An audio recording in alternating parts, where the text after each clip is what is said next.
تو ٹھیک ہے ہم نے اسٹریٹجک اسپیس پرووائڈ کی ہے اور فزیکل سیکیور اسپیس پرووائڈ کی ہے, دونوں کو آپ نے دیکھا اپنی اپنی سیکیورٹی ان کو ظاہر ہے بہت امپورٹنٹ ہے, بہت اہم ہے, تو دونوں کو جس طرح کی سیکیورٹی پرووائڈ چاہیے ان کو کی ہے. اب یہ بات ان پر بھی ہے کہ یہ ایکسٹرنل ایونٹس سے کتنا امپیکٹ ہو رہے ہیں اور ان کا کتنا آگے جانے پر کمٹمنٹ ہے. کہ پاکستان کی رسپانسبلٹی یہیں تک تھی کہ دونوں فریقین کو مذاکرات کی ٹیبل تک پہنچا. دوسری دفعہ تک آپ لا رہے ہیں. ہاں بہت شکریہ شہری صاحبہ, آپ نے پروگرام کے لیے وقت نکالا. تھینک یو سو مچ. اور ظاہر بڑا یہ بات بالکل ٹھیک ہے کیونکہ ڈونلڈ ٹرمپ تو یہ ان کی ٹویٹ سے ایکچولی باتیں پھیلتی ہیں جب وہ کہتے ہیں جی ہم ڈیل کے بہت قریب ہیں, بڑی اچھی معقول پیشکش کی ہے, نہیں کیا تو پھر میں 47 سال میں کسی نے وہ نہیں کیا میں وہ کام کر دوں گا. تو اس وجہ سے بہت ساری کنفیوژن بھی پھیلتی ہے. جس طرح سے ایک میں یہاں پہ چیز ایڈ کر دوں, جس طرح سے اسرائیل نے غزہ میں ایک میپ, ایک غزہ اسٹرپ بنا دی تھی, اسی طرح ہی اسرائیل اب لیبنان میں ایک یلو لائن, جس کو اسرائیل یلو لائن کہہ رہے ہیں کہ جس کو ساؤتھ یلو لائن اور نارتھ یلو لائن لبنان کو جو ہے اپنی ٹیریٹری بتا دیا ہے بہت سارے علاقوں. جی تو یہ اسرائیلی جارحیت ہے. جس طرح سے غزہ کا پیٹرن تھا وہ اب لیبنان میں کیا جا رہا ہے. وی ہوپ کہ یہ اسرائیل اور نیتن یاہو کی جو جاریت ہے یہ جلدی انٹرنیشنل باڈیز کو اس پر کارروائی کرنی چاہیے, ایکشن لینا چاہیے. کون سے ملک ہے جو ایسے میپ جاری کر دیتے ہیں؟ اگریڈ. یعنی چھوٹی سی بریک پہ حاضر ہوں گے, بریک کے بعد گفتگو کے سلسلے کو یہیں سے کنٹینیو کریں گے.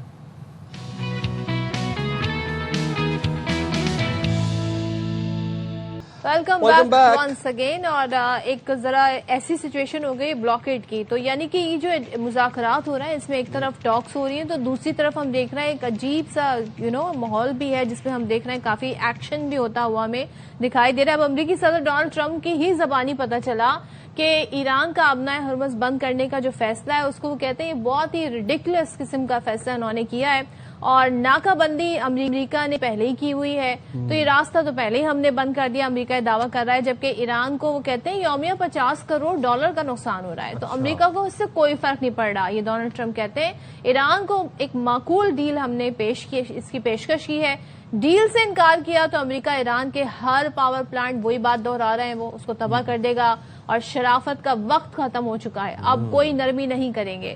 سو ایران جلد اور آسانی سے گھٹنے ٹیک دے گا, معاہدہ نہ ہوا تو وہ کام کریں گے جو گزشتہ 47 برسوں میں کوئی امریکی صدر نہ کر سکا. اب ایرانی کلنگ مشین کو ختم کرنے کا وقت آ گیا. اب سوچیں in the midst of the dialogue اس قسم کے بیانات جب آ رہے ہوتے ہیں تو کیا ایکسپیکٹ کریں آپ؟ اچھا, ایک طرف ڈونلڈ ٹرمپ کرتے ہیں ایکسٹریملی وائلنٹ ٹویٹ اور ایک طرف کرتے ہیں ایکسٹریملی سافٹ اور کبھی کبھی مائلڈ بھی کر دیتے ہیں.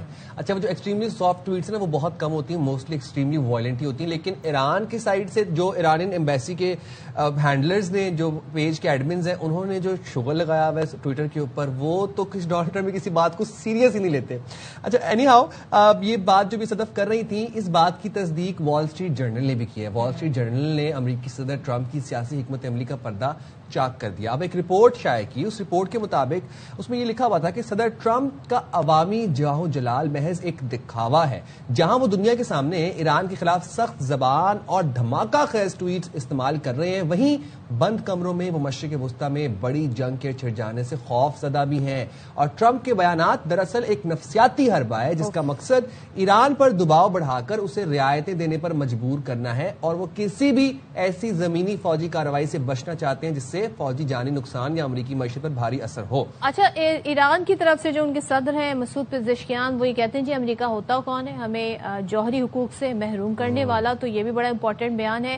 اور یہ بھی کہتے ہیں ایرانی صدر نے کہا کہ جنگ کا دائرہ بڑھانا نہیں چاہتے, لیکن وہ ساتھ میں یہ بھی کہہ رہے ہیں کہ ہم ہر طریقے سے تیار ہیں. کچھ پوائنٹس جن پہ اختلافات ہیں, تو یہ تمام تر باتیں اس پر بات کر لیتے ہیں. ہمارے ساتھ اس وقت موجود ہیں دفاعی تجزیہکار راشد ولی جنجوا صاحب. تھینک یو سو مچ راشد صاحب. سب سے پہلے ذرا ٹرمپ صاحب کے بدلتے بیانات آبنائے ہرمز پہ جو اس وقت سچویشن ہے, کیا یہ اتنا زیادہ ٹریگر کر سکتی ہے دونوں فریقوں کے مذاکرات پہ کسی طرح اثر انداز ہو جائے, یا آپ کو لگ رہا ہے کہ جی مذاکرات تو اسموتھلی ہوتے ہی رہیں گے, بیک گراؤنڈ میں یہ ایشوز بھی چلتے ہی رہیں گے؟ میرے خیال ہے دو پیرلل یونیورسز ہیں, اس میں ہم اس وقت سانس لے رہے ہیں. ایک میڈیا ٹویٹس اور اس قسم کی ریٹرک کا یونیورس ہے, اور ایک وہ ہے جو پس پردہ سیریس جو جس کی سفارت کاری ہو رہی ہے.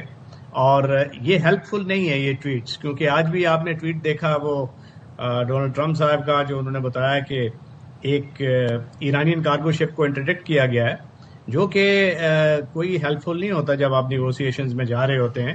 اسی طرح یہ جو ایرانی ایمبیسڈر ہیں امیر مقدم صاحب، ان کا ایک ٹویٹ آیا ہے کہ جی یہ اس طرح کے ایکٹس اور اس کو بلاکیڈ کرنا تو یہ انٹرنیشنل لا کی خلاف ورزی ہے اور یہ ہیلپ فل نہیں ہوں گے نیگوسیشنز کے لیے. تو ان میں کافی ابھی میجر ڈفرینسز ہیں، مگر یہ جو مذاکرات کا دور تو یہ چلے گا، اور اسی میں یہ کوشش کی جائے گی کہ ایک بنیادی جو فریم ورک یا ڈھانچہ ہے وہ طے کر لیا جائے کہ امن کرنا بھی ہے یا نہیں کرنا ہے، اور اگر کرنا ہے وہ فریم ورک ایگریمنٹ اگر اس پہ کانگروینس آف ویوز ہو جاتی ہے تو اس کے بعد پھر معاملات آگے چلیں گے، اور اس طرح کے ملٹیپل اور ہوں گے مذاکرات کے دور، جس میں شک بائی شک، پیراگراف بائی پیراگراف اور آئٹم بائی آئٹم جو 8-10 وہ ان کے کنسرنز ہیں ایران کے، اس پہ بات چیت ہوگی. اور اس پہ موسٹ ڈیفیکلٹ یہ جو یورینیم کی افزودگی ہے، اگر یہ سرنڈر کی طرف معاملہ لے جانے کی کوشش کرے گا کوئی بھی فریق، تو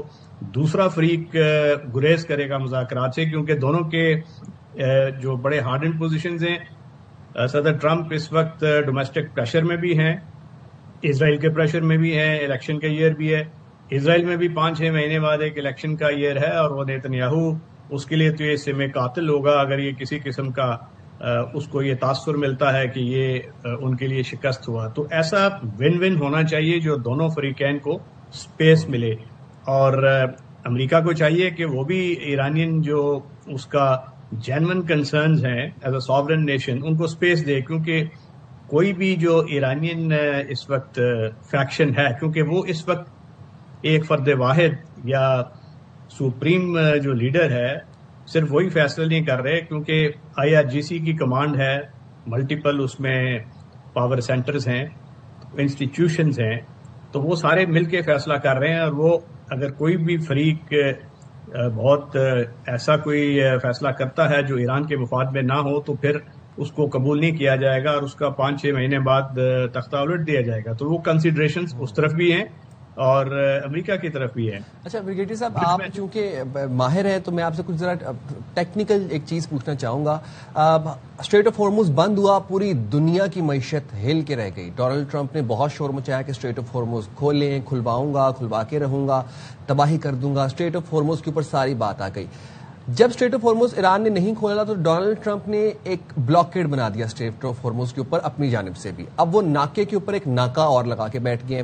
پھر انہوں نے کہا کہ اب میں دیکھتا ہوں کہ یہاں سے کوئی شپ کیسے پاس کرتا ہے، جو ایرانین پورٹ سے کوئی شپ بھی اب پاس نہیں کرے گا، کسی پوری دنیا میں کسی کا بھی نہیں کرے گا.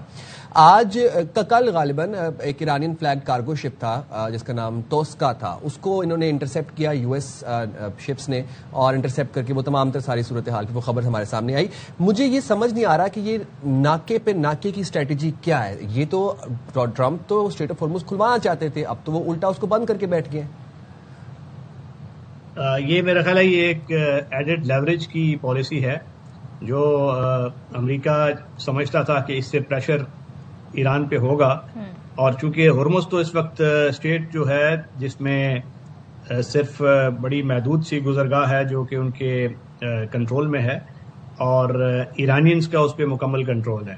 اب اس سے آگے جو ہے اور بھی کوسٹ ہیں اور بھی اس کی پورٹس ہیں ایران کی، تو یہ امریکہ نے ہائی سیز میں ناکا لگایا. اس کا آبجیکٹو یہ تھا کہ یہ بلاکیڈ لگا کے ان پہ ایگزرٹ کریں گے پریشر، تاکہ میکسیمائز کریں ان پہ جو ڈیل سے پہلے اور وہ سپیس دیں. مگر یہ میرا خیال ہے یہ اچھی حکمت عملی نہیں ہے.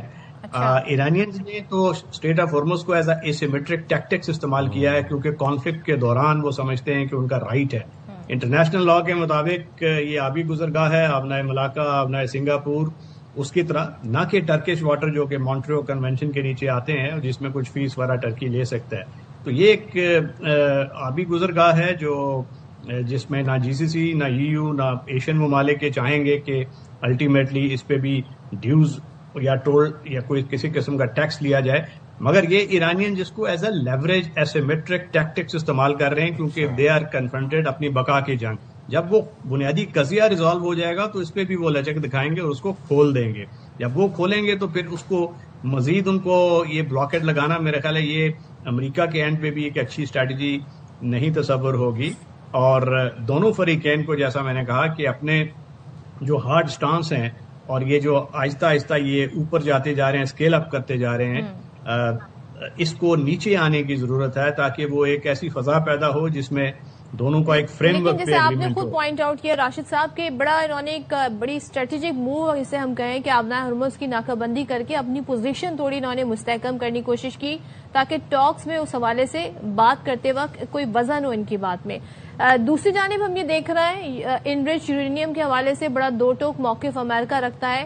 تیسرا جو ایشو تھا لیبنان کا، اب ہم دیکھ رہے ہیں کہ اسرائیل نے ایک میپ ایشو کیا ہے جس میں ساؤتھ لیبنان کو اپنی ٹیریٹری ظاہر کیا ہے. تو اس کو بھی ہم اسٹریٹجک موو کہہ سکتے ہیں تاکہ جو پریشر ہے اس کو ایڈ کیا جائے، ان مذاکرات کے اوپر کسی طریقے سے انفلوئنس ہوا جائے. کل ڈیڈ لائن ختم ہو رہی ہے، تو آپ کو لگتا ہے اس سارے سینیریو میں آپ نے کہا ہم دو پیرل ورلڈ میں اس وقت ہے، ایک طرف ایکشن ہمیں ہوتا ہوا دکھائی دے رہا ہے، ایک طرف مذاکرات. تو کل آپ کو لگتا ہے کہ یہ ایکسٹینڈ ہو جائے گی کیونکہ مذاکرات تو ظاہر ابھی شروع ہی ہوں گے، ہم کیسے ایکسپیکٹ کر سکتے ہیں کہ کل کسی نتیجے پہنچ جائیں گے؟ یہ ایکسٹینڈ ہوتی نظر آ رہی ہے آپ کو سیز فائر کی ڈیڈ لائن؟ دیکھیے جس قسم کی یہ انہوں نے اپنا وفود بھیجے ہیں، اس کا مطلب تو یہ ہے کہ وہ بات چیت کرنا چاہتے ہیں اور ساتھ ساتھ یہ ایسے سٹیپس بھی لے رہے ہیں کہ ایک دوسرے کے اوپر پریشر میکسیمم ڈالا جا سکے. میرا خیال ہے یہ ایکسٹینڈ ہونے کا چانس ہے اور اسی ایکسٹینشن کے دوران یہ اس پہ مزید بات چیت ہوگا کہ پہلے فریم ورک طے ہو جائے اور فریم ورک جب طے ہوگا تو اس کے بعد آگے وہ معاملات چلیں گے. اسپوائلر ہے اس میں اسرائیل اور سدرن لیبنان میں وہ یلو لائن 10 کلومیٹر پہ اس نے ایک سیکیورٹی زون بنا لیا ہے اور اب اس سے پیچھے ہٹنے کو تیار نہیں ہے، مگر ان کو الٹیمیٹلی ہٹنا پڑے گا کیونکہ لیبنان کے پریزیڈنٹ، حزب اللہ، تینوں faction they are very clear کہ وہ انٹرنیشنل لا کے مطابق اس کو واپس جانا پڑے گا لبنان کی سرحدوں سے. مگر اس کے لیے دیکھیے ایران پہ اس کی جو بڑا پریشر ہے، اس کے اندر انٹرنل جو انسٹیٹیوشنز ہیں لوگوں کا بہت پریشر ہے اور ساتھ ساتھ اس کی اکانومی بھی سکویزڈ ہے. $272 ارب کا اس کو نقصان ہو چکا ہے، 12 سال لگیں گے اس کا انفراسٹرکچر دوبارہ ریکنسٹرکٹ ہونے میں. تو اس کو بھی کاسٹ بینیفٹ ایکویشن میں یہ سوچنے کی ضرورت ہے کہ انٹیگریٹ ہونا انٹرنیشنل سسٹم کے ساتھ کچھ کنسیشن کر کے اس کی بینیفٹ زیادہ ہیں یا یہ اس پہ کھڑا ہونے کے. بٹ باہر طور وہ ایک آئیڈیولوجیکلی ڈریون ریولوشن ہے اور یہاں پہ معاملات ڈی ریل بھی ہو سکتے ہیں، مگر بیسٹ کورس یہی ہے کہ دونوں اپنا ریٹرک نیچے کریں اور قابل قبول حل کی طرف جائیں، فریم ورک پہ ایگریمنٹ کریں. فریم ورک پر ایگریمنٹ ہونا چاہیے. تھینک یو سو مچ. راشد ولی جنجوا صاحب ہمارے ساتھ تھے، ساری صورت پر بات کر رہے تھے. یہاں پر ہم نے بریک لیں گے، حاضر ہوں گے بریک.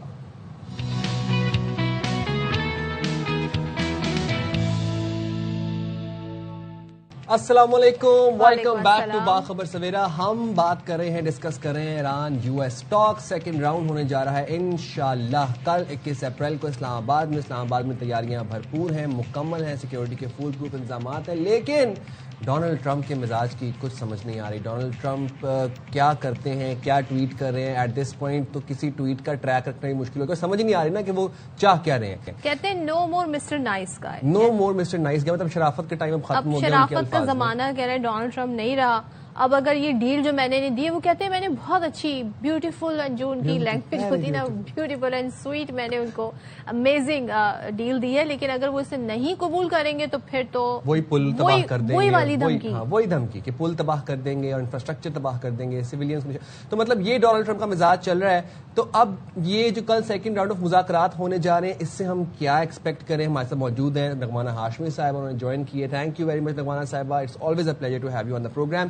نغمہ صاحبہ، ہم کل کی جو سیکنڈ راؤنڈ آف مذاکرات ہیں، اس سے ہم کیا ایکسپیکٹ کریں؟ کیا ہم جنگ بندی میں توسیع ایکسپیکٹ کریں یا پھر ہم یہ سمجھیں کہ یہ کسی قسم کی کوئی فائنل راؤنڈ یا کوئی حتمی نتیجہ اس سے نکل سکتا ہے؟ سب سے پہلے تو سیدہ فسٹائم بہت آپ کا شکریہ، آپ نے مجھے اپنے پروگرام میں مدعو کیا.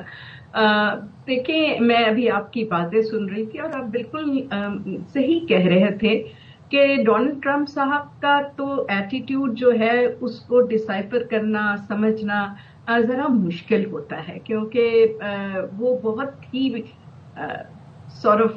ان کا یہ شوق ہے کہ وہ کیرٹ اینڈ سٹک دونوں ساتھ ساتھ لے کے چلتے ہیں.